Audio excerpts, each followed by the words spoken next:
आज आप देख पा रहे होंगे कि एनसीईआरटी बुक क्लास 9th की हम बात कर रहे हैं। याद रखिएगा, जितने भी बच्चे लोग देख रहे हैं, ये क्वेश्चंस हम आप ही लोग के लिए बनाए हैं और कंप्लीट बाइलिंगुअल क्वेश्चंस आप लोगों के लिए है। और ये बाइलिंगुअल क्वेश्चंस जो है, इसमें चैप्टर 1 में लगभग 100 क्वेश्चन आपका है।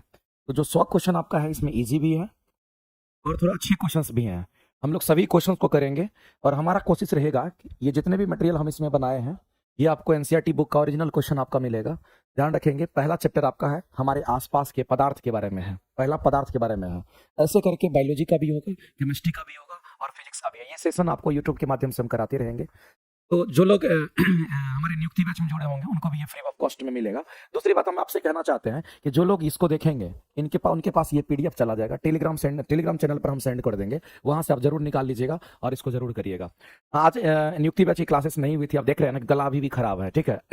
लेकिन अभी हम लोग फटाफट करके लगभग 50 क्वेश्चन को फटाफट करके करेंगे। देखते हैं कितने लोग तैयार होते हो। तुम लोग अगर तैयार रहोगे कि सर 50 क्वेश्चन आज होना चाहिए, तो 50 क्वेश्चन हम कराएंगे अभी। और 1 घंटे के अंदर 50 क्वेश्चंस का ये सीरीज आज हम कोशिश करेंगे। इजी क्वेश्चन है तो कर सकते हैं, बशर्ते कि आप सभी लोग साथ रहिए और लगातार मेरे साथ आप पढ़ रहे हैं, तो ये सारे क्वेश्चन आपसे बनते चले जाएंगे, ठीक है। तो चलिए हम लोग शुरुआत करते हैं। एनसीईआरटी की जो सीरीज है उसको शुरुआत करते हैं। और आप ध्यान रखेंगे, ये क्लास 9th का पहला चैप्टर आज हम शुरुआत कर रहे हैं। अब मिसलेनियस नहीं चलेगा, अब चैप्टर वाइज चलेगा आपका। तो पहला चैप्टर आपका स्टार्ट हो रहा है और ये पदार्थ के बारे में आपसे बोला गया है। सबसे पहला जो क्वेश्चन है मेरे भाई, देखिए, ये चैप्टर वाइज हम करेंगे ना, तो हमारा बेसिक मजबूत होता चला जाएगा। और बेसिक चीज भी क्वेश्चन एग्जाम में बहुत बार पूछता है। सबसे पहला आपके पास क्वेश्चन है कि वायु का दाब जैसे से घटता है, इसका मतलब क्या हुआ मेरे भाई? वायुमंडलीय दाब की बात कर रहा है, यानी वायु का दाब जैसे से घटता है। इसका मीनिंग ये हुआ कि वायुमंडलीय दाब घटने की बात कर रहा है। तो हम लोग जानते हैं कि वायुमंडलीय दाब घटने की बात करता है, तो वैसे वैसे वो कहता है कि बताइए, वैसे वैसे उस द्रव का हमारा क्या होगा, वैसे वैसे उस द्रव का हमारा क्वथनांक क्या होगा, यानी कि बॉइलिंग पॉइंट की बात कर रहा है मेरे भाई। क्वथनांक का मतलब क्या होता है? बॉइलिंग पॉइंट की हम बात करते हैं, ये आपका क्या होगा, ये आपसे पूछा जाता है। तो आपको एक बात पता होगा कि हम लोग एक रिलेशन जानते हैं, और वो रिलेशन हमारा होता है पी समानुपाती किसका? तो टी का। आदर्श गैस मान करके चलते हैं और पी समानुपाती हमारा टी का होगा। एक बात आप जानते हैं मेरे भाई कि अगर वायुमंडलीय दाब का मान अगर बढ़ेगा तो हमारा ताप भी बढ़ जाएगा, वायुमंडलीय दाब का मान घटेगा तो ताप भी घट जाएगा। इसका मतलब इसके दाब के घटने से हम कहेंगे ताप घट जाएगा, यानी कि बॉइलिंग पॉइंट घट जाएगा। और इस क्वेश्चन का आंसर क्या करेंगे? तो ऑप्शन नंबर बी आपका राइट हो जाएगा। ऑप्शन बी राइट हो जाएगा। अमरजीत सर क्लास क्यों नहीं हुआ? अमरजीत सर एब्सेंट है, कहीं गए हुए हैं, नहीं है यहाँ पे, इसलिए क्लास नहीं हुआ है, ठीक है, कोई दिक्कत नहीं है। आगे बढ़ते हैं, अगला क्वेश्चन हम लोग देखते हैं। और याद रखिएगा मेरे भाई, ये कौन सा दाब की हम बात कर रहे थे? तो ये हमारा वायुमंडलीय दाब है। ये कौन सा दाब कहेंगे? यहाँ पर हम वायुमंडलीय दाब की बात करते हैं। अगर हम वायुमंडलीय दाब को अगर कम किए तो मेरे भाई बॉइलिंग पॉइंट हमारा जो होता है, जिसको क्वथनांक बिंदु कहते हैं, वो भी कम हो गया। हम किसकी बात करते हैं? तो यहाँ पर क्वथनांक बिंदु की बात करते हैं। तो जो क्वथनांक बिंदु है, ये भी हमारा क्या होता है? यहाँ पर कम हो जाता है। तो अगर वायुमंडलीय दाब कम हुआ तो क्वथनांक बिंदु भी हमारा कम हो जाता है। और अगर आप ऊपर जाते हैं पृथ्वी से, वायुमंडलीय दाब घटेगा, तो वहां पर ध्यान रखना कि आपको वहां पर क्वथनांक बिंदु का मान घट जाएगा, ध्यान रखेंगे। तो यहाँ पर वायु दाब को घटने की बात करता है। जब पृथ्वी से आप ऊपर जाएंगे तब वायु दाब घटेगा, तो हमारा क्वथनांक घट जाता है, इसलिए कम में तापमान पर देखिएगा खाना आपका बन जाता है, पानी बॉयल हो जाता है। आगे चलते हैं, अगला क्वेश्चन मेरे भाई इजी इजी क्वेश्चन है, थोड़ा फास्ट करेंगे। 50 क्वेश्चन का जो सीरीज है उसको आज हम कवर करेंगे। गैस का द्रव्य में परिवर्तन, आप सभी लोग आंसर करेंगे। गैस का द्रव्य में परिवर्तन क्या कहलाता है? जल्दी से फास्ट करेंगे आंसर। गैस का द्रव्य में परिवर्तन क्या होगा? तो गैस का द्रव्य में परिवर्तन मेरे भाई गैसों का द्रवीकरण, यानी कि लिक्विफिकेशन ऑफ गैस की अगर बात करते हैं, हम किसकी बात कर रहे हैं? तो यहां पर लिक्विफिकेशन ऑफ गैस की बात करते हैं, ध्यान रखेंगे। अगर हम लिक्विफिकेशन ऑफ गैस की बात करते हैं, तो आपको एक चीज ध्यान रखना है, इसके लिए कंडीशंस याद रखना है। ये हमेशा कब होता है? तो निम्न दाब होना चाहिए, सॉरी निम्न ताप होना चाहिए। निम्न ताप और उच्च दाब के कंडीशन में होता है, निम्न ताप और उच्च दाब की कंडीशन में हमारा होता है, ये बात आपको ध्यान रखना है। तो लिक्विफिकेशन ऑफ गैस, गैस का जो द्रवीकरण होता है हमारा, इसी पर हमारा होता है। तो गैस का द्रव्य में परिवर्तन क्या कहलाता है? उसको हम लोग क्या कहेंगे मेरे भाई? हम कहेंगे गैसिफिकेशन कहते हैं, जिसको हम लोग यहाँ पर लिक्विफिकेशन के नाम से हम लोग जानेंगे। लिक्विफिकेशन हम लोग सीधा कहेंगे नहीं, तो गैसिफिकेशन के नाम से हम लोग जानते हैं। इस बात को आप ध्यान रखेंगे। इसमें जो प्रोसेस दे रखा है, इसमें क्या होता है कि जो ठोस हमारा होता है वो डायरेक्ट हमारा वाष्प बन जाता है। अगर ठोस डायरेक्ट वाष्प बनेगा, बीच में अगर द्रव नहीं बनता है, तो सब्लिमेशन होता है। कंडेंसेशन में क्या होता है कि कोई भी वाष्प की अगर बात करते हैं, पानी अगर वाष्प है और वाष्प से हमारा क्या बन रहा है, अगर वाष्प से द्रव बन गया तो समझ लेना मेरे भाई कंडेंसेशन हो जाएगा। फ्रीजिंग में क्या होगा? तो अगर कोई भी द्रव की हम बात करते हैं और द्रव हमारा क्या बन जाएगा, तो ठोस पदार्थ बन जाता है, तो उसको हम फ्रीजिंग कहते हैं। तो छोटा छोटा पॉइंट्स है, सभी पॉइंट्स पर हम लोग फटाफट करके चलेंगे। अगला कहता है कि वह तापमान आप बताइए जिस पर ठोस हमारा द्रव्य में परिवर्तित हो जाता है। जिस पर हमारा ठोस द्रव्य में, जो ठोस पदार्थ है वो द्रव्य में परिवर्तित होता है, उस ताप को क्या कहते हैं? वो आपसे पूछा, सॉरी उसको आप क्या कहते हैं? इसमें से कौन सा हमारा पॉइंट होगा, इस बात को ध्यान रखना और आप आंसर करके जल्दी से मेरे भाई बता दो। ऐसा महान आदमी है जी। पानी को गर्म करके रख दिया यहाँ।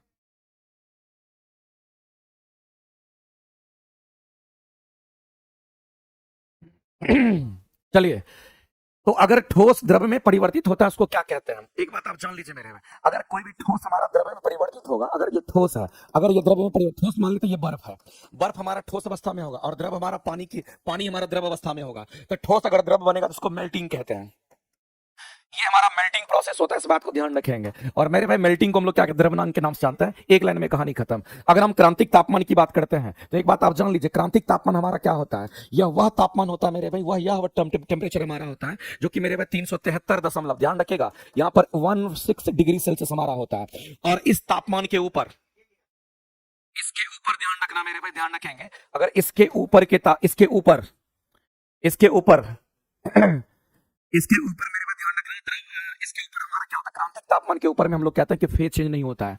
क्रांतिक तापमान के ऊपर फेज चेंज नहीं होता है, याद रखेंगे। क्रांतिक तापमान के ऊपर फेज चेंज नहीं होता, वो चीज आपको ध्यान रखना है। क्रांतिक तापमान हमारा कितना, तो कहेंगे इतना होता है। और क्रांतिक तापमान की अगर हम बात करते हैं तो आपको ध्यान रखना है कि यहाँ पर गुप्त उष्मा जो हमारा होता है वो 0 होता है। क्रांतिक तापमान पर आपको ध्यान रखना है। अगर हम गुप्त उष्मा की बात करते हैं, हम किसकी बात कर रहे हैं? तो गुप्त उष्मा की बात करते हैं, जिसको हम लोग यहाँ पर लेटेंट हीट कहते हैं, याद रखिएगा, बहुत काम का चीज है। और गुप्त उष्मा की जो वैल्यू होती है, याद रखना, हमारा लेटेंट हीट की वैल्यू 0 हो जाती है। और गुप्त उष्मा का मान 0 इसलिए होगा क्योंकि मेरे भाई इस बात को ध्यान रखना, यहाँ पर हमारे फेज चेंज नहीं हो पाते हैं। यहाँ पर फेज चेंज हमारा 0 होता है, अवस्था परिवर्तन नहीं होता है। क्योंकि क्रांतिक तापमान के ऊपर के तापमान पर हम कहेंगे फेज चेंज हमारा नहीं होगा, क्रांतिक तापमान के नीचे के तापमान पर फेज चेंज होता है, ध्यान रखेंगे। आगे हम बात करते हैं, अगला क्वेश्चन दे रखा है कि पदार्थ के कणों को एक साथ बांध करके रखने वाला जो हमारा पदार्थ ये होगा उसको क्या कहते हैं? तो पदार्थ के कणों को एक साथ बांध करके रखने वाला जो बल है वो बोला गया है। एक बात बताइए मेरे भाई, अगर किसी हम पदार्थ की बात करते हैं, अगर कोई हमारा पदार्थ होता है, इस पदार्थ में क्या होता है? अंतर आणविक बल काम करता है। इसमें कौन काम करता है? क्योंकि यहाँ पर अंतर आणविक बल हमारा पदार्थ में काम करता है, ये चीज आपको ध्यान रखना है। यहाँ पर अंतर आणविक बल कार्य करता है। पदार्थ में कैसा बल काम करता है? अंतर आणविक बल कार्य करता है। और जो अंतर आणविक बल हमारा होता है, एक हमारा स्वसंजक बल होता है, इसको आप ध्यान रखेंगे। और दूसरा जो बल हमारा होता है, इसको हम लोग असंजक बल के नाम से जानते हैं। ये लाइन आपको ध्यान रखना है। एक स्वसंजक बल होगा, एक असंजक होता है। इसको हम लोग क्या कहते थे? इसको हम लोग कोहेसिव फोर्स के नाम से जानते हैं। इसको हम लोग क्या कहते थे? ये हमारा कोहेसिव फोर्स होता है, इस बात को ध्यान रखना। और इसको हम लोग क्या कहते हैं? तो ये हमारा एडहेसिव फोर्स होता है। इसको हम लोग क्या कहें? तो ये हमारा एडहेसिव फोर्स होता है। आपको सारे पॉइंट्स पर ध्यान रखना पड़ेगा इस तरीके से। अगर हम स्वसंजक बल की बात करते हैं तो मेरे भाई एक समान मॉलिक्यूल्स के बीच में जो बल लगता है उसको बोलते हैं, याद रखेंगे। समान मॉलिक्यूल्स के बीच में जो बल लगता है उसको स्वसंजक कहते हैं। जो समान मॉलिक्यूल्स होता है, समान मॉलिक्यूल के बीच बल जो लगता है उसको हम लोग स्वसंजक बल कहते हैं। इसका मतलब असंजक क्या होगा मेरे, जस्ट उसका उल्टा हो जाएगा। और इसको हम लोग क्या कहेंगे? तो यहां पर कहेंगे असमान मॉलिक्यूल्स के बीच जो बल लगता है, असमान जो मॉलिक्यूल्स होते हैं, असमान मॉलिक्यूल्स के जो बीच बल लगता है,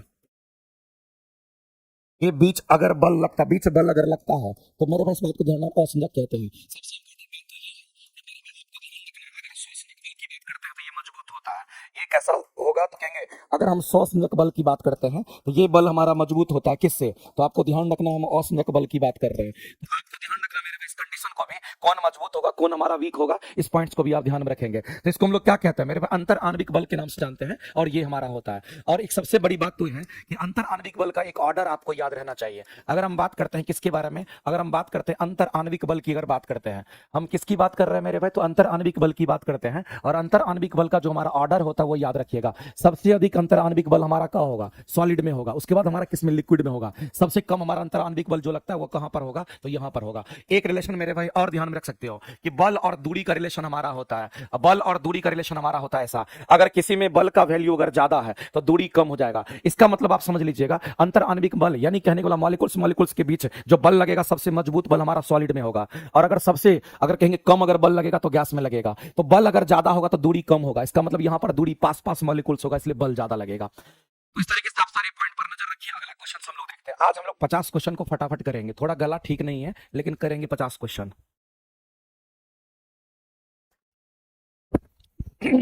अगला क्वेश्चन देखते हैं, वो आप प्रक्रिया आप बता दीजिए।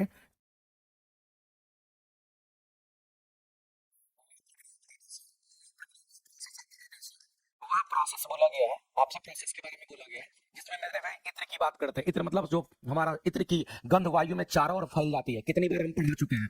अगर मेरे भाई परफ्यूम यूज करते हैं, यहाँ कोई परफ्यूम लगाता है, वहां तक चले जाती है वो फैल करके। बाय द डिफ्यूजन प्रोसेस हमारा ऐसा होता है। कैसा होगा तो कहेंगे डिफ्यूजन प्रोसेस से होता है। बताइए आंसर करेंगे क्या? बी, आपके राइट हो जाएंगे। आगे चलते हैं, अगला क्वेश्चन देख लीजिए। कहता है कि इसमें से कौन सा हमारा यहाँ पर पदार्थ का एक मौलिक गुण है। तो मेरे भाई यहाँ पर आपको समझना है, अगर मौलिक गुण की अगर हम बात करते हैं, किसकी बात कर रहे हैं? यदि हम यहाँ पर मौलिक गुण की अगर बात करते हैं, जिसको हम लोग मौलिक गुण को क्या कहते हैं? फंडामेंटल प्रॉपर्टी के नाम से हम लोग जानते हैं। मौलिक गुण को क्या कहेंगे? तो इसको हम लोग यहाँ पर फंडामेंटल प्रॉपर्टी के नाम से जानते हैं। ये हमारा फंडामेंटल प्रॉपर्टी होता है। अगर हम फंडामेंटल प्रॉपर्टी की अगर बात करेंगे तो ये प्रॉपर्टी, फंडामेंटल प्रॉपर्टी, मौलिक गुण हमारा किस में होता है? तो याद रखिएगा, ये डायरेक्ट एग्जाम में क्वेश्चन आता है। हम द्रव्यमान की बात करते हैं, चलो इंग्लिश में लिखते हैं। यहाँ पर हम किसकी बात करेंगे? तो हम मास की बात करते हैं। हम किसकी बात करेंगे? तो हम वॉल्यूम की बात करेंगे। हम किसकी बात करेंगे? तो मेरे भाई चार्ज की हम बात करते हैं। इसमें कैसी प्रॉपर्टी होती है? तो मौलिक प्रॉपर्टी होती है, ध्यान रखेंगे। इसी तरीके से हमारा कैसा, तो भौतिक प्रॉपर्टी भी होता है, भौतिक गुण भी होता है, जिसको हम लोग फिजिकल प्रॉपर्टी के नाम से हम लोग जानते हैं। अगर मेरे भाई कभी भी क्वेश्चन आपको फिजिकल प्रॉपर्टी पर पूछता है, जिसको हम लोग भौतिक गुण के नाम से जानते हैं, ये सारे पॉइंट आपको ध्यान रखने हैं। तो भौतिक गुण हमारा क्या होता है वो जान लीजिए। फिजिकल प्रॉपर्टी में हमारा टेम्परेचर आता है, इसी में हम कहेंगे मेरा प्रेशर वगैरह आता है। टेम्परेचर हो गया, प्रेशर की हम बात करते हैं। इसी में आप देखिएगा कंप्रेसिबिलिटी की बात करते हैं। इसी में संपीड़ितता की बात करते हैं, इसको कंप्रेसिबिलिटी इंग्लिश में कहते हैं, ध्यान रखेंगे। इसी के अंदर हमारा कंप्रेसिबिलिटी आता है, ध्यान रखेंगे, कंप्रेसिबिलिटी की बात करते हैं। इसी के अंदर हमारा डेंसिटी आता है, इस बात को भी ध्यान रखेंगे। जो घनत्व हमारा होता है, ये सब फिजिकल प्रॉपर्टीज हमारा होता है, एक्सेट्रा, इस बात को आप ध्यान रखेंगे। अगर मेरे भाई केमिकल प्रॉपर्टीज की हम बात करते हैं, तो आपको ध्यान रखना, जो केमिकल प्रॉपर्टीज होता है हमारा क्या होता है। अगर हम यहाँ पर केमिकल प्रॉपर्टी की अगर बात करते हैं, तो जो केमिकल प्रॉपर्टी हमारा होता है, जो भी केमिकल रिएक्शन हमारा होता है, जो रिएक्शन को दिखाता है, या फिर मेरे भाई हम सीधा कह सकते हैं जो रिएक्टिविटी होता है वो हमारा केमिकल प्रॉपर्टी को दिखाता है। इसके बाद आप सीधा कहिए, जो जंग लगता है इसको रस्टिंग कहते हैं। रस्टिंग क्या होता है? जंग लगना, हमारा रस्टिंग जो होता है, रस्टिंग का मतलब होता है मेरे पे जंग लगने की हम बात करते हैं। जो जंग लगना होता है, ये हमारा केमिकल प्रॉपर्टीज को बताता है। ये सारी बात आपको ध्यान रखना है। तो छोटे छोटे पॉइंट्स है, लेकिन सभी पॉइंट्स पर आपको फोकस करना है। और इस क्वेश्चन का अगर आंसर करने के लिए जाएंगे तो हम लोग को ध्यान रखना है, पदार्थ के मौलिक गुण पूछा गया है, इसका मतलब द्रव और आयतन होगा। द्रव आयतन ही नहीं होगा, सॉरी, द्रव्यमान और आयतन, द्रव्यमान यहाँ, आयतन यहाँ, और चार्ज भी याद रखिएगा। और ये क्वेश्चन कई बार पूछे जाते हैं। आगे चलते हैं, अगले क्वेश्चन हम लोग को देखना है।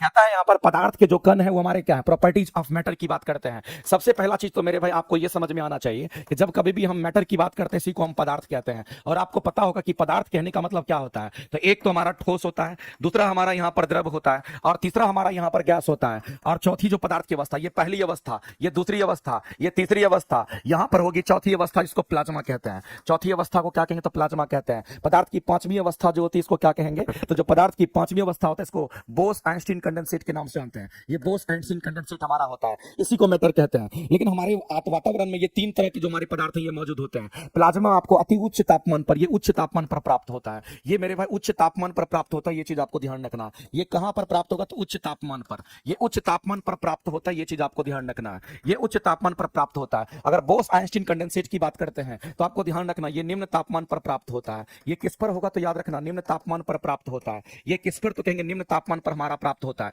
निम्न तापमान नहीं, आप कहेंगे मेरे भाई ये 0 केल्विन की हम बात कर रहे हैं, और 0 केल्विन हमारा -273.15 डिग्री सेल्सियस को कहते हैं, ध्यान रखेंगे। और ये ब्रह्मांड का सबसे न्यूनतम तापमान होता है। जो हमारे ब्रह्मांड का सबसे न्यूनतम तापमान, हम उसकी बात कर रहे हैं। ब्रह्मांड का जो सबसे न्यूनतम तापमान हमारा होता है, हम उसकी बात करते हैं। उसी पर हमारा ये पदार्थ की पांचवी अवस्था होती है। और अगर हम बात करते हैं मेरे भाई इस क्वेश्चन के बारे में, कहता है कि पदार्थ के जो कण है उसके बारे में बोला गया है। तो मेरे भाई पदार्थ के जो छोटे से कण होते हैं वो हमारे बहुत छोटे छोटे हैं, वो हमारे माइक्रोस्कोप यानी कि आपसे कह सकते हैं अति सूक्ष्म होते हैं। और जाहिर सी बात है, अगर वो बहुत हल्का होगा तो उसमें गतिज ऊर्जा होता है, वो गति करता रहता है। दूसरी बात है मेरे भाई, अगर पदार्थ है तो दो पदार्थ आपस में क्या करता है? अगर उसमें द्रव्यमान होगा तो आपस में उसमें गुरुत्वाकर्षण का हमारा क्या होता है? बल लगता है, जिसको हम लोग कहते हैं आकर्षित नेचर का बल लगता है। और इसीलिए इस क्वेश्चन का अगर आंसर करेंगे तो ऑप्शन नंबर डी आपका राइट हो जाएगा। हम लोग जानते हैं मेरे भाई पदार्थ की अगर बात करेंगे तो ब्रह्मांड में जो भी पदार्थ उपलब्ध है, जिसका भी द्रव्यमान होगा, वो एक दूसरे को क्या करता है? आकर्षित करता है। उसी को गुरुत्वाकर्षण बल कहते हैं, और वो आकर्षित नेचर का भी हमारा होगा। आगे चलते हैं, अगला क्वेश्चन मेरे भाई, पदार्थ की कितनी अवस्थाएं होती है? तो पदार्थ की 5 अवस्थाएं होती है। अभी जस्ट आपने देखा, 1 अवस्था, 2 अवस्था, 3 अवस्था, 4 और ये 5। ये बहुत अधिक तापमान पर, ये सबसे न्यूनतम तापमान पर। और याद रखना, ये हमारे वायुमंडल में हम लोग को देखने को मिल जाता है। तो आपको ध्यान रखना, ये 3 अवस्था होगा। अगला क्वेश्चन बोला है कि कौन सा पदार्थ का हमारा गुण नहीं है, वो आपको बताना है। बताइए इसमें से कौन सा पदार्थ का गुण नहीं है? तो मेरे भाई जब कभी भी हम पदार्थ की बात करते हैं, अगर हम पदार्थ की बात करते हैं तो हमारे दिमाग में एक ही चीज आता है, याद आता है क्या? तो कहेंगे ठोस, द्रव और गैस की बात याद आती है। या तो हम ठोस की बात करते हैं, या तो हम द्रव की बात करते हैं, या तो हम गैस की बात करते हैं। ठोस की बात करते हैं, या तो हम द्रव की बात करेंगे, या फिर हम गैस की बात करते हैं, ये हमारा पदार्थ होता है। मेरे भाई इस बात को ध्यान रखना, अगर कोई पदार्थ होगा तो उसकी डेंसिटी होती है, अगर कोई पदार्थ होगा तो उसमें कैसा गुण होगा, तो पदार्थ का अपना अपना घनत्व होता है, तो ये मेरे भाई पदार्थ की प्रॉपर्टी को बताता है। अगर कोई पदार्थ है, जैसे कि हम कहेंगे गैस की बात करते हैं, तो आपको ध्यान रखना जो भी हमारे गैस होते हैं उसमें क्या होता है, कहेंगे संपीड़न का गुण होता है कि वो कंप्रेस होता है, कंप्रेसिबिलिटी नेचर का होता है, उसके अंदर ये ज्ञान देखने को मिलता है। अगर कोई हमारा मान लेते हैं कि ठोस द्रव और गैस है, तो उसमें विसरण होता है, तो विसरण तो मेरे भाई ठोस में भी होता है, ये हमारा द्रव में भी होता है, ये द्रव में भी होता है, और ये हमारा किस में तो कहेंगे गैस में भी होगा, लेकिन सबसे अधिक विसरण गैस में होगा, और उसके बाद सबसे कम अगर विसरण होगा तो किस में कहेंगे ठोस में होगा। लेकिन इन तो देखने को मिलता है हमारा, तो कहेंगे पदार्थ में ये सब देखने को मिलता है, लेकिन पदार्थ में मेरे भाई तरंगदैर्घ्य नहीं होता है, तो कहेंगे यही आंसर हो जाएगा। क्योंकि तरंगदैर्घ्य हमारा क्या है, क्योंकि तरंगदैर्घ्य की अगर बात करते हैं, ये वेव नेचर हमारा होता है, तो ये वेव की प्रकृति होती है, इस बात को ध्यान रखेंगे। जैसे ये हमारा वेव बनता है, इस वेव में अगर हम लोग को वेवलेंथ देखना होगा, इसका क्रस्ट और इसके क्रस्ट को मिला दीजिए, इसको वेवलेंथ कहते हैं, और यही हमारा तरंगदैर्घ्य होता है। इसको हम लोग क्या कहेंगे, तो ये हमारा तरंगदैर्घ्य होगा, एक लाइन में आप जान लीजिए। अगर ये हमारा तरंगदैर्घ्य होता है, इसका मतलब ये मेरे भाई ये हमारा वेव की प्रॉपर्टी होती है। ये किसकी प्रॉपर्टी है, तो आपको ध्यान रखना है, ये हमारा वेव की प्रॉपर्टी है, ये बात आपको ध्यान रखना है। ये हमारा वेव की प्रॉपर्टी होती है, एक लाइन में आपको ध्यान, वेव की प्रॉपर्टी होती है, ये लाइन आपको ध्यान रखना है। ये कैसी प्रॉपर्टी होती है, ये हमारे वेव की प्रॉपर्टी होती है, एक लाइन में आपको ध्यान रखना है। सारे पॉइंट्स को फटाफट फटाफट करके क्लियर करते चले जाएंगे, और आप देखिए आज आपको 50 क्वेश्चन कराएंगे, और इजी क्वेश्चन फटाफट करके हम लोग क्या करेंगे, इसको खत्म करेंगे।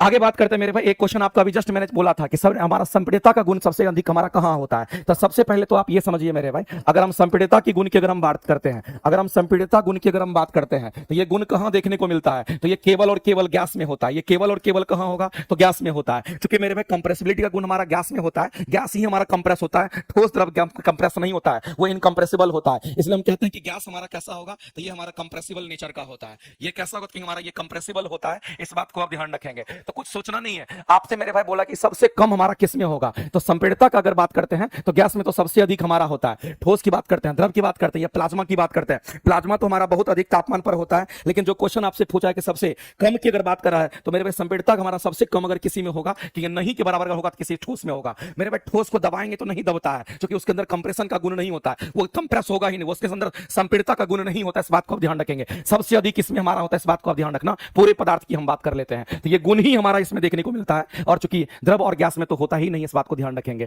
तो इसीलिए हम कहेंगे सबसे कम उसी में चला जाएगा। कह रहा कि किसका घनत्व तो सबसे अधिक होता है। वैसे मेरे भाई इस बात को आप जान लीजिए, अगर घनत्व की हम बात करते हैं, तो मैं आपको बताना चाहता हूं मेरे भाई, इस बात को ध्यान रखना, ये जो घनत्व हमारा होता है ये किस पर निर्भर करता है, तो कहेंगे घनत्व हमारा पदार्थ की प्रकृति पर निर्भर करता है। ये किस पर, तो आपको ध्यान रखना, ये हमारा पदार्थ की ये प्रकृति पर निर्भर करता है, एक लाइन में आप जान लीजिए, ये पदार्थ की प्रकृति पर निर्भर करता है, जिसको हम लोग क्या कहते हैं, घनत्व कहते हैं। और घनत्व को हम रो से दिखाते हैं, ये दो बात पर हमारा निर्भर करता है, इस बात को हमेशा याद रखना। एक तो मेरे भाई पदार्थ की प्रकृति पर निर्भर करेगा, ये बात आपको ध्यान रखना। एक किस पर करेगा, तो कहेंगे पदार्थ की प्रकृति पर करेगा, और दूसरा याद रखना कि ये तापमान पर करता है। मेरे भाई इस बात को आप ध्यान रखना, अलग अलग पदार्थ के लिए घनत्व अलग अलग होता है। जैसे पानी है, तो पानी मेरे भाई हमारा पानी है तो उसका घनत्व अलग होगा, अगर मरकड़ी है तो उसका घनत्व अलग होगा, अगर हम कहेंगे लोहा है तो उसका घनत्व अलग होगा। अलग अलग पदार्थ के लिए इसके घनत्व अलग अलग होते हैं, लेकिन पदार्थ जो मेरे भाई इस घनत्व जो होता है कभी भी पदार्थ की मात्रा पर निर्भर नहीं करता, इस बात को ध्यान रखना। ये पदार्थ की मात्रा यानी कि ज्यादा पदार्थ है कि कम है, पदार्थ की मात्रा पर यह निर्भर नहीं करता, इस बात को ध्यान रखना। पदार्थ की मात्रा पर निर्भर नहीं करता है। हम किसकी बात कर रहे हैं, तो हम यहाँ पर घनत्व की बात करते हैं, ध्यान रखेंगे। ये तापमान पर निर्भर करता है, इस बात को ध्यान रखेंगे। एक रिलेशन मेरे भाई और जान लीजिए, अगर हम किसी द्रव या गैस की हम बात करते हैं, अगर हम किसी द्रव या गैस की बात करते हैं, और अगर इस द्रव और गैस को अगर हम आदर्श मान लेते हैं, तो आपको एक रिलेशन ध्यान रखना है कि डेंसिटी हमारा रिलेशन हमारा टेम्परेचर का उल्टा होता है। अगर किसी का तापमान, आप किसी भी द्रव और गैस का तापमान बढ़ाओगे, उसका घनत्व घट जाता है, और जब घनत्व घटेगा तो वह हल्का हो जाता है। तो सबसे घनत्व अधिक अगर हमारा होता है, तो हम कहेंगे ठोस का सबसे अधिक घनत्व माना जाता है। इसलिए इस क्वेश्चन का अगर आंसर करेंगे तो ऑप्शन नंबर ए के साथ हम लोग जाएंगे। नॉर्मली आंसर हम लोग ये करेंगे। अगला क्वेश्चन हम लोग यहां पर देखते हैं क्या कहता है। अगला क्वेश्चन हमारा कहता है कि किसी ठोस पदार्थ का सीधे वाष्प में परिवर्तन क्या कहलाता है, आप लोग बता दीजिए। इसी को हम लोग ऊर्ध्वपातन कहते हैं, और इसी को सब्लिमेशन कहते हैं, ध्यान रखेंगे। कंडेंसेशन में हमारा वाष्प पानी बनता है, वाष्प का पानी बनना संघनन कहलाता है। यहां पर मेरे भाई हम कहेंगे पानी का वाष्प बनना इवेपोरेशन वाष्पन कहलाता है, और पानी जब बॉयल होता है उसको हम लोग बॉइलिंग कहते हैं, ध्यान रखेंगे। आगे बढ़ते हैं, अगला क्वेश्चन आप देख लीजिए। वाष्पन की प्रक्रिया उत्पन्न होती है किससे, तो मेरे भाई जब कभी भी वाष्पन की प्रक्रिया अगर होगी, तो वाष्पन की जो प्रक्रिया होती है इसको इवेपोरेशन कहते हैं, जिसको हम लोग क्या कहते हैं, इवेपोराइजेशन के नाम से हम लोग जानते हैं। ये इवेपोराइजेशन की हम बात करते हैं। और अगर हम इवेपोरेशन की बात करते हैं तो आपको ध्यान रखना हम वाष्पीकरण की बात कर रहे हैं, और जब कभी भी हम वाष्पीकरण की बात करते हैं तो आपको ध्यान रखना मेरे भाई एक टर्म हमारा होता है जिसको हम कहते हैं वाष्पीकरण की दर, जिसको हम लोग कहते हैं वाष्पीकरण की दर कहते हैं, यानी कि वाष्पीकरण फास्ट है या फिर स्लो है उसकी हम बात करते हैं। तो वाष्पन की प्रक्रिया से क्या उत्पन्न होगा, क्या गर्मी उत्पन्न होगा, होगा, क्या ठंडक उत्पन्न होगा। मेरे भाई इस बात को ध्यान रखना कि जहां कहीं भी वाष्पीकरण की प्रक्रिया होती है, आप देखना वो स्थान ठंडा हो जाता है, वह स्थान ठंडा हो जाता है, वह स्थान ठंडा हो जाता है। इस बात को ध्यान रखेंगे। तो जैसे कि मान लेते हैं आपके बॉडी पर पसीना है और आप एसी में आ गए और आपके बॉडी से पानी ऊपर वाष्पीकृत हो गया, देखिएगा आपको ठंडा फील होता है। इसका मतलब है जब भी ये प्रोसेस होता है तो उस जगह पर ठंडक फील देता है। इस बात को आप ध्यान रखना।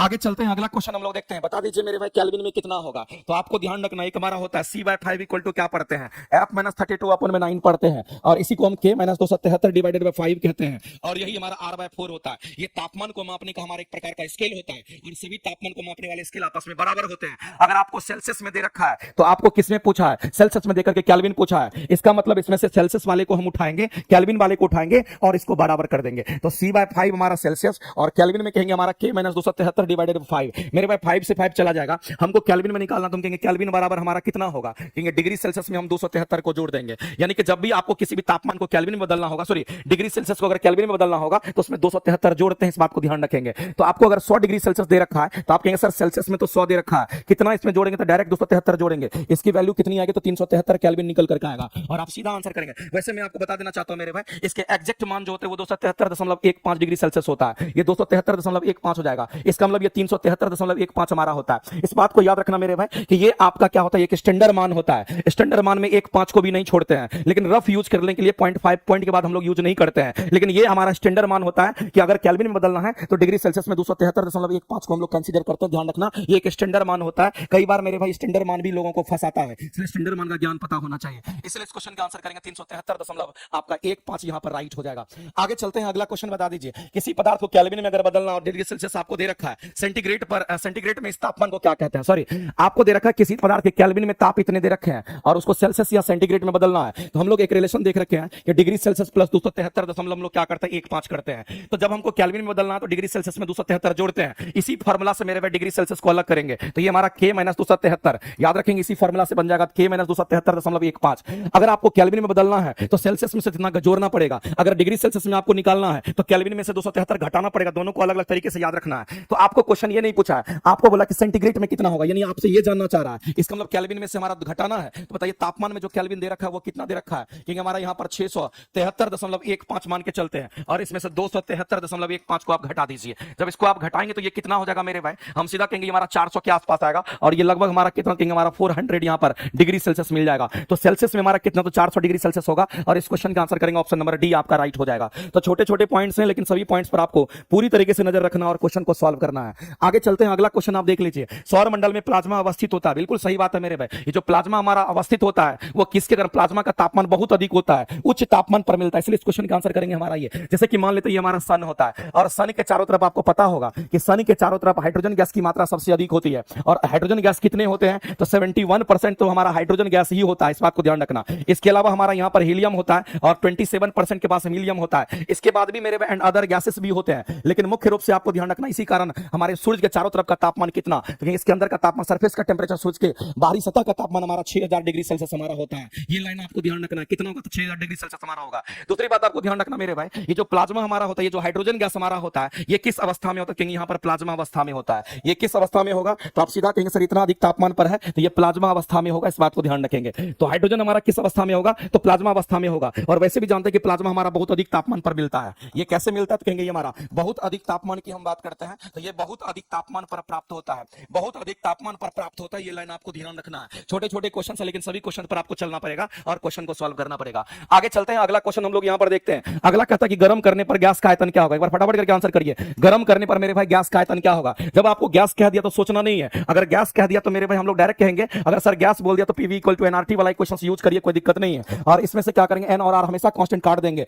और मेरे भाई यहाँ पर जब गैस को गर्म करने पर हम गैस के आयतन की बात करते हैं तो हम क्या करते हैं, प्रेशर को भी हम काट देते हैं। ऐसी परिस्थिति में जो रिलेशन हमारे पास निकल करके आएगा वो कैसा आएगा, V समानुपाती T का आएगा। अब अगर इस रिलेशन को अगर भजाने की कोशिश करते हैं तो हम लोग क्या देखते हैं, अगर गैस का आयतन गर्म करते हैं, मेरे भाई गर्म करने की जब बात कर रहा है तो जब भी गर्म करने की बात करेगा तो टेंपरेचर बढ़ाएंगे। जब इसके टेंपरेचर को बढ़ाएंगे तो जाहिर सी बात इसका आयतन बढ़ जाएगा, यानी वो गैस का आयतन बढ़ जाएगा, गैस का हम कहेंगे उसका वॉल्यूम बढ़ जाएगा, हम कहेंगे उसका आयतन बढ़ जाएगा। और इस क्वेश्चन का आंसर करेंगे ऑप्शन नंबर हमारा क्या होगा, तो हमारा ए करेक्ट हो जाएगा। आगे चलते हैं, अगला क्वेश्चन, जब भी गैस बोलेगा तो आप इसको PV = nRT मान के चलना, और NR हमेशा कांस्टेंट मान करके चलना। यहां पर प्रेशर भी कांस्टेंट कह देना, क्योंकि आपको गर्म यहां पर तापमान की बात कर रहा है और आयतन की बात कर रहा है, तो तापमान और आयतन में ही रिलेशन लेकर के चलना पड़ेगा और उसके हिसाब से आपको आंसर करना है। आगे चलते हैं, अगला क्वश्चन दे रखा है, आर्द्र वायु में मेरे भाई गीले गीले कपड़े सूखते हैं। आपको पता होगा कि आर्द्र वायु की अगर हम बात करते हैं इसका मतलब क्या होता है। अगर आपके सामने में आर्द्र वायु की बात अगर हो रही है, इसका मतलब होता है कि हम लोग यहां पर किसकी बात कर रहे हैं, तो हम यहां पर वेट एयर की बात करते हैं। और जब कभी भी आर्द्र वायु की बात कर रहा है, अगर वेट एयर की बात करते हैं, तो आपको ध्यान रखना मेरे भाई कि इसमें नमी की मात्रा होती है। इसमें किसकी मात्रा होगी, इसमें नमी की मात्रा होती है। ये लाइन आपको ध्यान रखना है,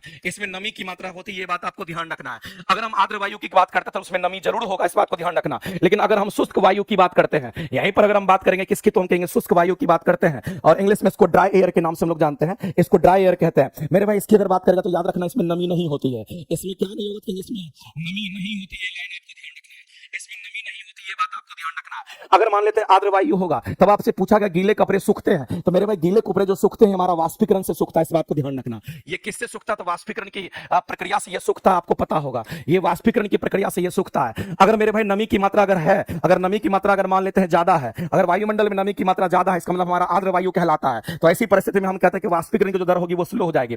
अगर वाष्पीकरण की दर की बात करेंगे तो जो वाष्पीकरण होगी वह स्लो हो जाएगी। वाष्पीकरण की दर कैसी होगी, तो ये स्लो हो जाएगी, ये बात आपको ध्यान रखना है। तो बताइए मेरे भाई, तो गीले कपड़े जल्दी सूखेंगे कि फास्ट स्लो सूखेंगे, इसमें हमारा वाष्पीकरण की दर अगर स्लो हो जाएगी तो गीले कपड़े जो होंगे वो धीरे से सूखेंगे, देर से सूखेंगे। इसका मतलब इस क्वेश्चन का आंसर करेंगे ऑप्शन नंबर ए आपका राइट हो जाएगा, कहीं से कोई दिक्कत नहीं है।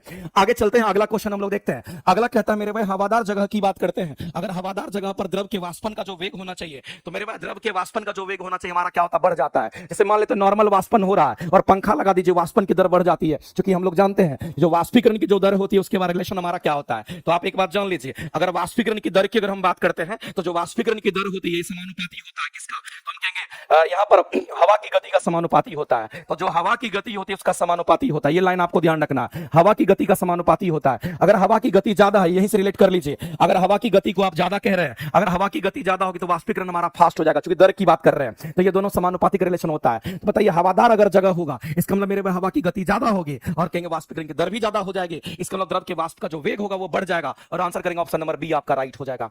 आगे चलते हैं, अगला क्वेश्चन हम लोग देखते हैं क्या कहता है। नेक्स्ट क्वेश्चन पर जब हम लोग आते हैं मेरे भाई, कहता है निम्नलिखित में से बताइए कौन सा स्टेटमेंट हमारा सही नहीं है। मेरे भाई हम सभी लोग जानते हैं जब पदार्थ की बात करता है तो आप एक लाइन में जान लीजिए, अगर हम पदार्थ की बात करते हैं तो जो पदार्थ होते हैं हमारे कैसे बने होते हैं, तो ये सूक्ष्म कण से बना हुआ है। ये किससे, तो ये सूक्ष्म कण का ये बना होता है, ये लाइन आपको ध्यान रखना। ये कैसे, तो कहेंगे सूक्ष्म कण का बना होता है। ये स्टेटमेंट मेरे भाई सही है। अगर कोई पदार्थ सूक्ष्म कण का बना होगा तो जाहिर सी बात है ये हल्की होती है। ये कैसी होगी, तो कहेंगे ये हमारा हल्की होती है। अगर ये हल्की होगी तो इसकी गति बहुत अधिक होती है, ये गतिमान होती है हमारे इन्वायरमेंट में, ये गतिमान होती है, लाइन को ध्यान रखेंगे। इसलिए पदार्थ के कण हमारा लगातार गतिशील होते हैं। दूसरी बात आपको पदार्थ ध्यान रखना है मेरे भाई कि जब कभी भी हम पदार्थ की बात करते हैं और हम ठोस की बात करते हैं, हम द्रव की बात करते हैं, और अगर हम यहां पर गैस की बात करते हैं, तो मैं आपको बता देना चाहता हूं कि ठोस पदार्थ का जो घनत्व होता है वो कह रहा है कि द्रव से अधिक होता है। ये भी स्टेटमेंट हमारा राइट होगा। ठोस पदार्थ का घनत्व हमारा द्रव से अधिक होता है और द्रव का गैस से अधिक होता है। तो जब भी घनत्व के रिलेशन को अगर ढूंढेगा तो आप याद रखना मेरे भाई, ये रिलेशन हमारा घनत्व के लिए, ये बिल्कुल हमारा डेंसिटी की हम बात करते हैं, घनत्व की बात करते हैं, ये हमारा घनत्व का ऑर्डर होता है। ये भी आपका स्टेटमेंट सही है,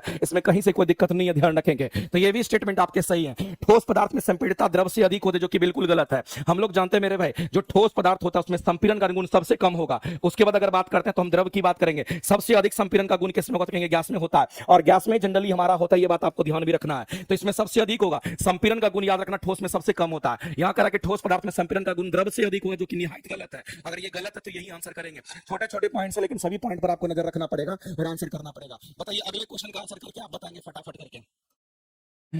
अगला कह रहा है कि तापमान बढ़ने पर कोई ठोस पदार्थ क्या होगा, जल्दी से बता दीजिए। अगर तापमान बढ़ेगा तो कोई ठोस पदार्थ हमारा क्या होगा, द्रव में परिवर्तित होगा, क्या होगा। तो मेरे भाई अगर हम बात करते हैं ठोस पदार्थ की अगर बात कर रहा है तो ये तो सीधी सी बात है। अगर हम ठोस पदार्थ की बात कर रहे हैं और किसी भी ठोस पदार्थ को अगर आप गर्म करते हैं, इसका मतलब क्या होगा, अगर आप इसको गर्म करेंगे तो इसको गर्म करने पर कहेंगे, गर्म करने पर तापमान बढ़ जाता है, उसका गर्म करने पर तापमान बढ़ेगा, और जब गर्म करने पर तापमान बढ़ेगा तो जाहिर सी बात है ठोस पदार्थ हमारा द्रव बन सकता है। ये क्या बनेगा मेरे भाई, द्रव हो सकता है, तो द्रव में परिवर्तित हो सकता है, बिल्कुल सही बात है। और ये भी हो सकता है मेरे भाई, आपको ध्यान रखना।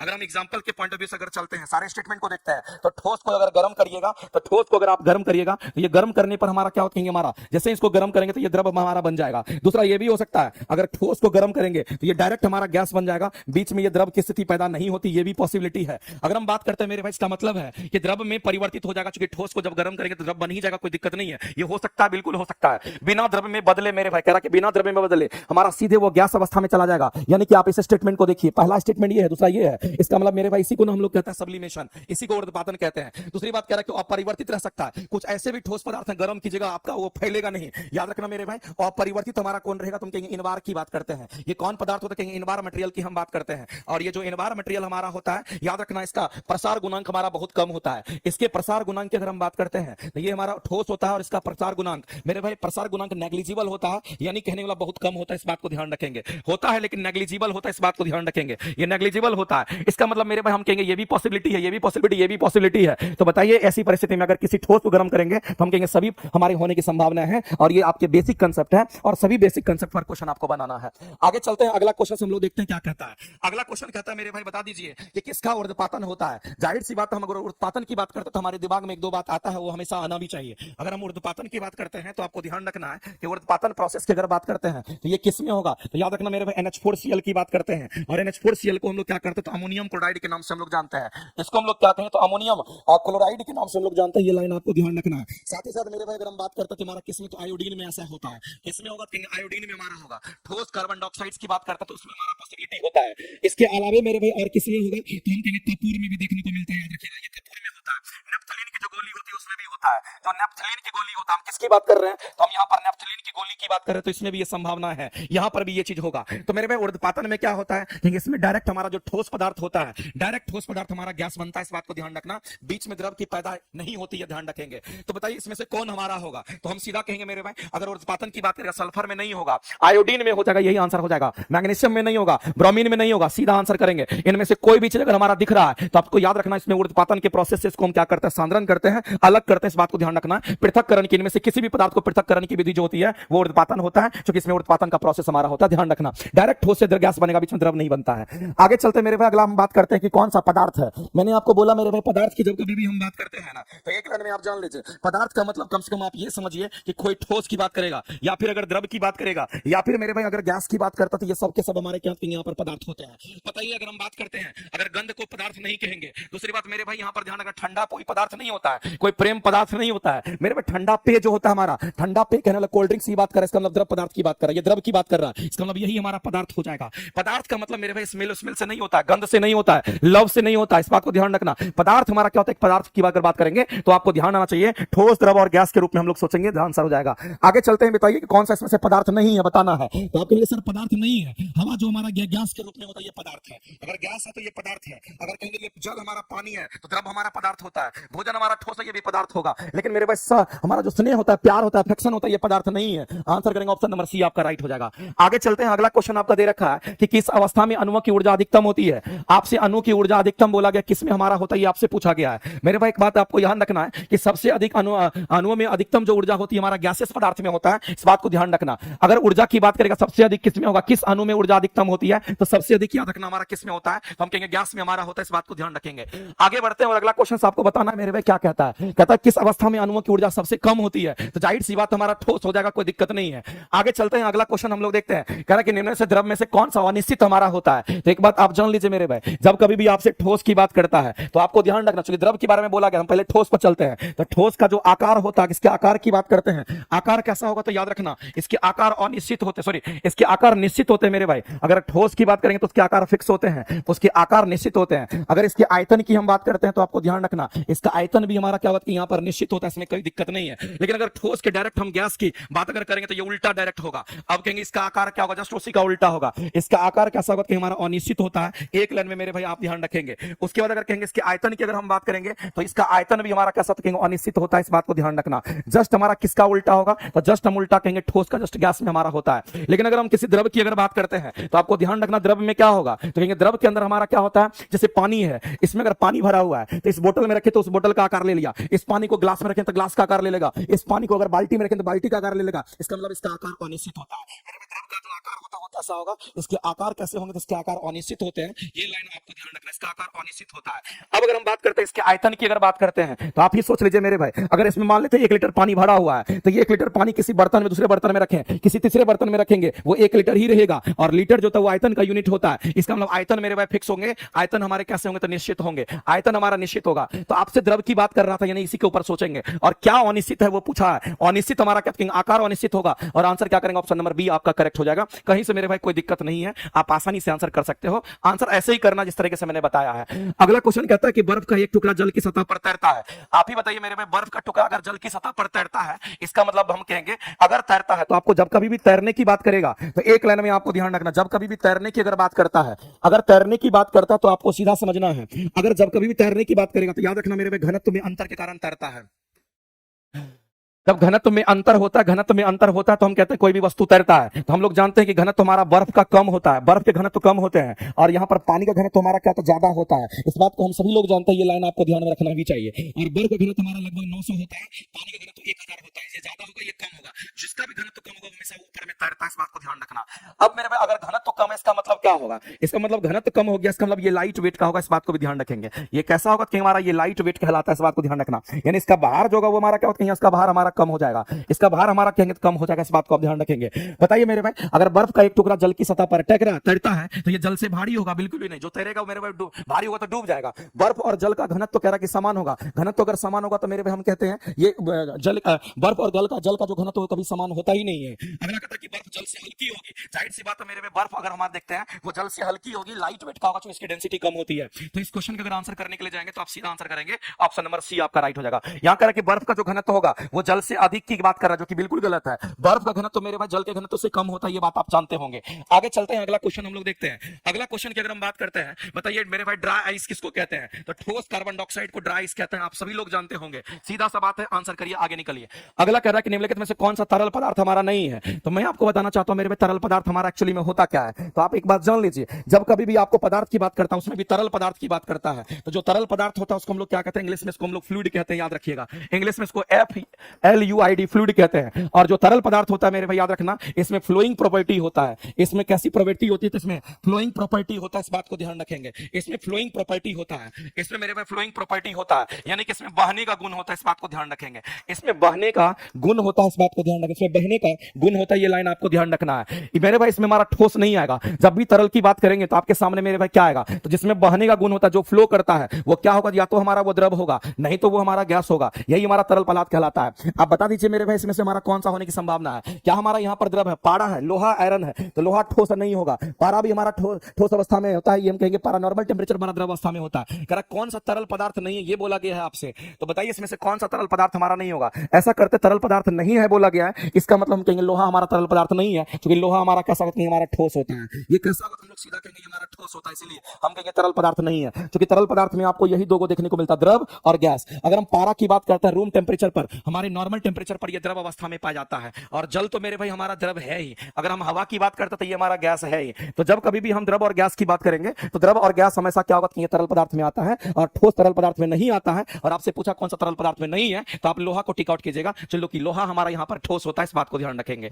यह इसकी मेन इसका कंसेप्ट होता है। आगे चलते हैं। अगला क्वेश्चन मेरे भाई कहता है कि किसी पदार्थ की हम बात कर रहे हैं, किसी पदार्थ के इकाई आयतन का जो द्रव्यमान होगा वो हमारा क्या होगा? अगर कभी भी आपको इकाई आयतन बोल दिया, इसका मतलब आप क्या समझते हैं? इसका मतलब आपको यह समझना है, इकाई आयतन कहने का मतलब जो आयतन है, जो वॉल्यूम हमारा है वो कितना है? तो वॉल्यूम हमारा 1 मीटर क्यूब की बात कर रहा है, इस बात को ध्यान रखेंगे। इसका मीनिंग ये होता है। अब कहता है मेरे भाई ये बताइए द्रव्यमान क्या होगा किसी पदार्थ का? तो एक रिलेशन आप जानते हैं कि डेंसिटी बराबर मास पर यूनिट वॉल्यूम हमारा होता है, एक बच्चे को पता होगा। अब बताइए वॉल्यूम को अगर हम 1 मान लेंगे तो मास हमारा ऊपर होगा और वॉल्यूम 1 होगा, क्या इसको हम लोग डायरेक्ट मास कह सकते हैं? तो यहां से एक रिलेशन हम लोग को मिल गया मेरे भाई। वो रिलेशन हमारा क्या मिल गया? तो हम लोग सीधा कहेंगे कि अगर किसी पदार्थ के इकाई आयतन पर उसको चेक करते हैं, अगर इकाई आयतन पर उसको चेक करते हैं तो उसका जो द्रव्यमान होगा वही उसका घनत्व कहलाता है। यानी आप सीधा देख रहे हैं जो डेंसिटी है वो हमारा किसके बराबर? तो मास के बराबर हो जाएगा। लेकिन इकाई आयतन पर होता है तो द्रव्यमान किसके बराबर? तो घनत्व के बराबर होगा। और आप सीधा आंसर क्या करोगे? तो ऑप्शन नंबर सी आपके राइट हो जाएंगे।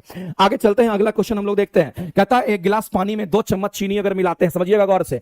अगर कहता है कि एक गिलास पानी में बोला गया है आपको कितना चम्मच मिलाना चीनी, तो 2 चम्मच चीनी मिलाने पर मेरे भाई क्या होगा? ये बोला गया है 2 चम्मच अगर चीनी मिलाते हैं। हम लोग जानते हैं पानी के अंदर जो चीनी होता है वो पूरी तरीके से हमारा घुल जाता है, इसलिए अगर कोई भी चीज अगर पूरी तरीके से घुल जाता है तो याद रखना वो एक हमारा सॉल्यूशन कहलाता है, वो एक मिश्रण कहलाता है, वो होमोजेनियस मिश्रण कहलाता है। अगर पूरी तरीके से घुलेगा तो उसको होमोजेनियस कहते हैं, अगर प्रॉपर नहीं घुलेगा याद रखना उसको हेटेरोजेनियस कहते हैं, इस बात को ध्यान रखना। कह रहा कि एक गिलास में 2 चम्मच अगर चीनी मिलाने पर उसके जल स्तर पर जल स्तरता जो उसके जल के स्तरता क्योंकि चीनी के कण में कोई परिवर्तन नहीं हुआ। अच्छा, जल स्तर में कोई परिवर्तन नहीं है कह रहा है, इसका मतलब जो हमारा पानी है उसके जो मॉलिक्यूल्स होंगे उस पानी के मॉलिक्यूल्स में चीनी जाकर के घुस जाएगा। पानी के जो मॉलिक्यूल्स होते हैं वहां पर कुछ ना कुछ खाली स्थान होता है, उसी में जाकर के चीनी घुस जाएगा और पूरी तरीके से घुलनशील है, उसके लेवल में कोई अंतर नहीं होगा। इसके मैंने कहने का मतलब ये है। तो मेरे भाई जल के कण जो होंगे, जल के कण के बीच में व्यवस्थित हो जाएंगे कौन, तो कहेंगे वो चीनी के जो कण होंगे उसी के अंदर घुस जाएगा, इसलिए हम कहते हैं कि उसके लेवल में कोई परिवर्तन नहीं होगा।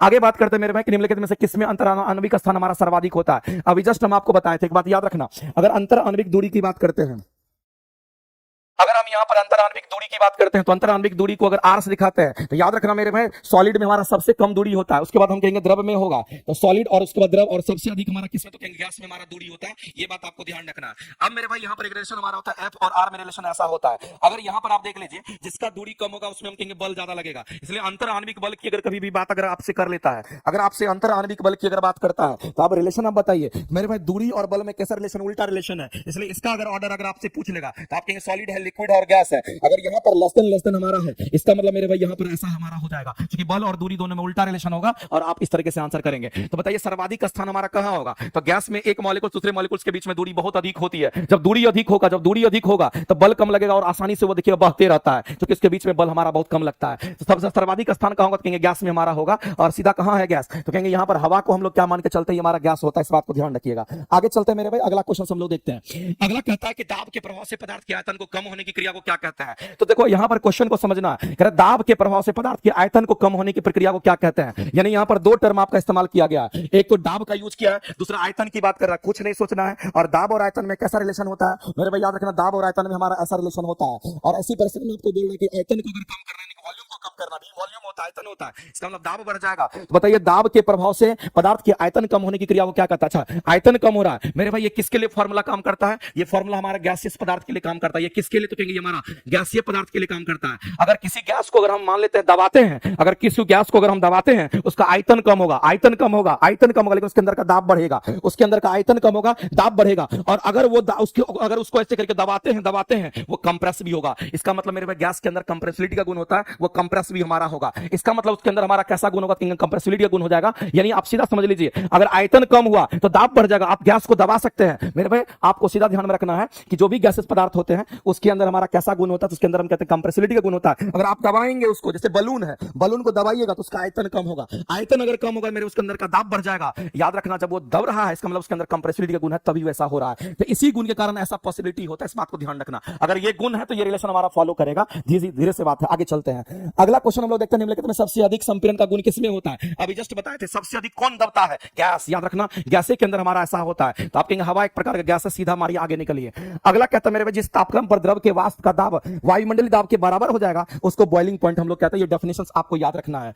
अगला कहता है मेरे भाई कि निम्नलिखित में से कौन पदार्थ का गुण नहीं है, ये बोला गया है। तो अगर पदार्थ अगर कोई होगा, पदार्थ का डेफिनेशन ही मेरे भाई ये होता है, अगर कोई पदार्थ होगा तो उसमें क्या होगा, उसके अंदर द्रव्यमान होता है। उसमें अगर कोई पदार्थ, चलो इसका आंसर डायरेक्ट करते हैं, यदि हमारा कोई पदार्थ है तो उसका स्थान लेगा, अगर कोई पदार्थ है तो उसका द्रव्यमान होगा, अगर कोई पदार्थ है उसमें आयतन होगा। लेकिन अगर कोई पदार्थ है मेरे भाई, बोला कि नंगी आंखों से वो दिखाई नहीं देगा। मेरे भाई पदार्थ हम उसको कहते हैं जिसका जो स्थान गिरता है, जिसका द्रव्यमान होता है, जिसका आयतन होता है, और जिसको हम नंगी आंखों से देख सकते हैं मेरे भाई, उसी को हम पदार्थ कहते हैं। ध्यान रखना, यहां करके नंगी आंखों से देख नहीं सकते हैं, यही गलत है और यही गलत को खोजना था। पदार्थ को नंगी आंख से देखते हैं, जैसे कि ये मोबाइल एक ठोस है, अगर इसमें पानी है तो ये हमारा द्रव है, और मान लेते हैं कि इसके अंदर हम गैस भर देंगे तो गैस भी आपको दिखेगा। इसका मतलब मेरे भाई जो हम लोगों को पदार्थ की बात करेगा वो स्थान भी लेगा, उसका द्रव्यमान भी होगा, उसका आयतन भी होगा, और साथ ही साथ उसको हम नंगी आंखों से देख भी सकते हैं, खुली आंखों से। ध्यान रखेंगे। अगला क्वेश्चन कहता है किसी भी गैस का द्रव में परिवर्तित हुए बिना सीधे ठोस में परिवर्तन की बात करते हैं। तो एक बात आप जान लीजिए मेरे भाई, अगर हम ठोस की बात करते हैं, ठोस से डायरेक्ट हमारा यहां पर मान लेते हैं कि गैस बना, ठोस से डायरेक्ट गैस बना, इसको हम लोग क्या कहते हैं, इसको हम लोग यहां पर ऊर्ध्वपातन कहते हैं। एक बच्चे को पता होगा, ये हमारा ऊर्ध्वपातन होता है। लेकिन अगर गैस अगर डायरेक्ट ठोस बनता, बीच में द्रव नहीं बन रहा है, इस प्रोसेस को हम लोग क्या कहते हैं, निक्षेपण कहते हैं। इसको हम लोग क्या कहते हैं, निक्षेपण कहते हैं। इंग्लिश में इसको डिपोजिशन के नाम से हम लोग जानते हैं, ये इंग्लिश में इसको डिपोजिशन कहते हैं। और ऊर्ध्वपातन को इंग्लिश में क्या बोलेंगे, तो इसको इंग्लिश में हम लोग सब्लिमेशन का नाम देते हैं। ये बात आपको ध्यान रखना है। अब मेरे भाई इस लाइन को आप पूरी तरीके से ध्यान ध्यान रखिएगा, जब भी ऐसा हमारा होगा, जब भी ये प्रोसेस हमारा होगा, इसमें द्रव की स्थिति पैदा नहीं होती है, यानी कि इसमें बीच में द्रव नहीं बनेगा। ये लाइन आपको ध्यान रखना, इसमें द्रव हमारा नहीं बनेगा, ध्यान रखना। तो ऐसी परिस्थिति में हम क्या कहेंगे, अगर द्रव का मान लेते संघनन तो नहीं होगा, संघनन में द्रव का हमारा वाष्पन ना होता है, ये द्रवन भी नहीं होगा, हमारा वाष्पन भी हमारा नहीं होगा, तो मेरे भाई यहाँ पर ऊर्ध्वपातन कह रहा है, यानी कि मेरे भाई इस बात को ध्यान सुनना, ऊर्ध्वपातन का जस्ट उल्टा रिवर्स सब्लिमेशन होता है, आप इसको निक्षेपण कह लीजिए, आप इसको क्या कह लीजिए, तो निक्षेपण कह लीजिए। क्योंकि क्वेश्चन में बोला है किसी गैस का मेरे भाई सीधे ठोस में जाना, यानी कि गैस हमारा ठोस में जा रहा था, ये वाली चीज आपसे पूछ रहा है, ठोस का गैस में नहीं, गैस का ठोस की बात कर रहा था, निक्षेपण आप करेंगे। आगे चलते हैं, अगला क्वेश्चन बता दीजिए कि डिग्री सेल्सियस में दे रखा है, केल्विन में कितना होगा, बताइए। केल्विन में निकालना है तो डिग्री सेल्सियस में कितना जोड़ना है, तो 273 नॉर्मली जोड़ना है, हमारा कितना है तो कहेंगे 0 है, और 273 अगर जोड़ेंगे कितना होगा, कहेंगे 273 ही केल्विन होगा। इसका मतलब राइट आंसर हम लोग 273 करेंगे, कहां है, ऑप्शन नंबर बी में आपका राइट हो जाएगा, ऑप्शन नंबर बी आपका राइट हो जाएगा। अगला कह रहा है कि निम्न में से कौन सा हमारा ठोस नहीं है, आप ही बताइए मेरे इसमें से कौन सा ठोस नहीं है। आप कहते हैं कि जैसे कि हम पारा की बात करते हैं, तो पारा एक ऐसा पदार्थ होता है कि मेरे भाई ये रूम टेम्परेचर की बात करते हैं, यानी किस तापमान की बात करेंगे, तो अगर हमें यहाँ पर रूम टेम्परेचर की अगर बात करते हैं, तो रूम टेम्परेचर पर हमारा ये द्रव अवस्था में होता है, इस बात को ध्यान रखना, रूम टेम्परेचर पर हमारा द्रव अवस्था में होता है। ये किस अवस्था में, तो कहेंगे द्रव अवस्था में होता है, हम इसकी बात कर रहे हैं, ये हमारा ठोस नहीं है, सब ठोस है, ये ठोस है, ये ठोस है, लेकिन ये हमारा कैसा होगा, द्रव अवस्था में होता है, इस बात को ध्यान रखेंगे। आगे चलते हैं मेरे भाई, द्रव को चुनिए, कौन द्रव है, आप सीधा कहेंगे सर पानी तो द्रव है, और तो हम कहेंगे वाष्प हमारा क्या, तो गैस है, ये वाष्प हमारा क्या होता है, सीधा कहेंगे हम गैस है। हवा की बात करेंगे तो ये भी हमारा गैस है, अगर हम बर्फ की बात करेंगे तो मेरे भाई ये हमारा ठोस होता है, लेकिन जो पानी होता है यही तो हमारा द्रव होता है, यही तो हमारा द्रव अवस्था में होता है। पानी की 3 अवस्था, ठोस, द्रव और गैस होती है, इस बात को याद रखिएगा। अगर हमारे आसपास अवस्थाओं में पदार्थ कितनी अवस्था में मौजूद होती है, मेरे भाई हमारे आसपास पर जोड़ दे रहा है, वैसे पदार्थ की 5 अवस्था होती है, लेकिन हमारे आसपास में ठोस, द्रव और गैस ही होता है, तो 3 ही पदार्थ मौजूद होते हैं, ध्यान रखेंगे। होने के लिए 5 होगा, लेकिन यहाँ पर हमारे आसपास में 3 को दिखता है, क्योंकि चौथा हमारा बहुत अधिक तापमान पर और 5वां हमारा बहुत कम तापमान पर, जो कि आपको दिखता नहीं है, तो 3 अवस्था ठोस, द्रव, गैस का हमारे वायुमंडल में हम लोग को दिखता है। अगर कणों के बीच आकर्षण बल मेरे भाई सबसे कणों के बीच आकर्षण बल कह रहा किसमें सबसे अधिक होगा, तो आप ये बात जान लीजिए कि अगर बल की बात करते हैं और दूरी की बात करते हैं, कैसा रिलेशन हमारा होता है, इसमें उल्टा रिलेशन होता है। अगर बल को यहां पर अधिक की बात कर रहा है और इसको अगर कम कर रहा है, तो हम लोग जानते हैं सबसे अधिक बल हमारा ठोस में लगता है, और उसके बाद हमारा किस में, तो हम कहेंगे द्रव की बात करेंगे, और सबसे अगर कम बल अगर काम करेगा तो हमारा किस में, तो कहेंगे गैस में हमारा होता है। ये कौन से बल की बात कर रहे हैं, तो आपको ध्यान रखना मेरे भाई, अंतर आणविक बल की हम बात कर रहे हैं। यह कैसे बल की बात कर रहे हैं, तो यहां पर अंतर आणविक बल की बात कर रहे हैं, ये लाइन आपको ध्यान रखना एक लाइन में मेरे भाई। तो सबसे अधिक हमारा बल ठोस में लगता है, तो आपको जहां दिख रहा है ठोस वही मार दीजिए, आपके आंसर्स हो जाएंगे, कोई दिक्कत नहीं है। अगला कह रहे हैं मेरे भाई, अमोनियम क्लोराइड की बात करता है, जस्ट मैंने बोला था कि NH4Cl को आप याद रखिएगा, बहुत काम का चीज, जैसे को नौसादर भी कहते हैं। NH4Cl अमोनियम क्लोराइड हमारा जो होता है, इसको अलग करना, इसको गर्म करेंगे तो ये डायरेक्ट हमारा ठोस से क्या बन जाएगा, इसको अगर गर्म करेंगे तो डायरेक्ट हमारा ठोस से ये गैस बन जाता है, और इसमें ये प्रोसेस होता है, आपको मैंने बताया था। आगे चलते हैं, अगला मेरे भाई जो क्वेश्चन दे रखा है, इस क्वेश्चन में थोड़ा सुधार कीजिए, और यहां पर आपको 470 केल्विन बोला है, कितना केल्विन, तो 470 केल्विन बोला, सेल्सियस में कितना होगा, आप ही बताइए। जब आपको सेल्सियस में निकालना होता है तो क्या करते हैं, सेल्सियस में निकालने के लिए आप क्या करते हैं, तो आप सीधा कहते हैं सर केल्विन में से 273 को आप क्या करते हैं, घटा देते हैं, तो केल्विन में तापमान कितना है, तो 470 आपको दे रखा है, सॉरी ये आपको 470 दे रखा है, ये 470 दे रखा है, इसमें से 273 आप घटा ही दीजिए, कितना निकल जाएगा, तो आप कहेंगे सर 470 की बात करेंगे, सॉरी ये 470 की बात करता है, 470 में से 273 घटा देते हैं, और घटाएंगे तो कहेंगे यहां पर 7 हो जाएगा, लास्ट में 7 यहां भी है, लास्ट में 7 यहां भी है, ये तो नहीं होगा, घटा लीजिए, और कहेंगे यहां पर हमारा कितना 16 में से 7 जाएगा तो 9 हो जाएगा, 9 तो यहां हो जाएगा और यहां 1 हो जाएगा, यानी 197 डिग्री सेल्सियस हो जाएगा, कोई दिक्कत नहीं है। 197 डिग्री सेल्सियस करेंगे, ये सी की वैल्यू निकल करके आ जाएगी। आगे चलते हैं, अगला बोला है कि किसी ठोस के इकाई द्रव्यमान को, किसको, तो इकाई द्रव्यमान को, यानी कि द्रव्यमान की बात कर रहा है, और ये द्रव्यमान हमारा कितना, तो 1 kg की बात कर रहा है। किसी ठोस के इकाई द्रव्यमान को द्रव अवस्था में बदले बिना मेरे भाई ताप को उष्मा में, ताप में जो उष्मा हमारा देना पड़ता है, यानी ये कहना चाह रहा है कि किसी ठोस के इकाई द्रव्यमान को, ठोस के इकाई द्रव्यमान की अगर हम बात करते हैं, तो यहां पर कह रहा है कि द्रव में बदलने की उष्मा हमारा क्या होता है। अच्छा एक बात बताइए मेरे भाई, यहां पर किसको नहीं बदलने की बात कर रहा है, बिना ताप को बदले, यहां ध्यान रखेंगे, बिना ताप को बदले, इसको आप अंडरलाइन करिए, बिना ताप को बदले का मतलब क्या होगा मेरे भाई, टेम्परेचर हमारे कांस्टेंट होंगे, टेम्परेचर में कोई परिवर्तन नहीं होगा, और उस परिस्थिति में जो आप उष्मा देते हैं वह कहीं ना कहीं आपको गुप्त उष्मा कहलाता है, याद कीजिए मैंने पढ़ाया होगा। और जो गुप्त उष्मा का फॉर्मूला हमारा होता है वो क्या होगा, कि गुप्त उष्मा का फॉर्मूला हमारा ml होगा। जहां पर हम लोगों को कह रहा है कि द्रव्यमान हमारा 1 लेके चलना है, इसको 1 मान लीजिए, और ये L हो जाएगा, Q बराबर L हो गया, इसका मतलब Q बराबर हमारा L हो गया, यानी कि जो भी हम उष्मा देंगे, जो भी हम उष्मा देंगे, ये तो मेरे भाई उष्मा था, इसको हम लोग उष्मा कहते हैं, जो हम दे रहे थे ये उष्मा होगा, लेकिन L हमारा क्या, तो कहेंगे लेटेंट हीट होता है, इसी को गुप्त उष्मा हम कहते हैं, इस बात को ध्यान रखना। तो मेरे भाई जो उष्मा होगा होगा वह गुप्त उष्मा के बराबर हो जाएगा,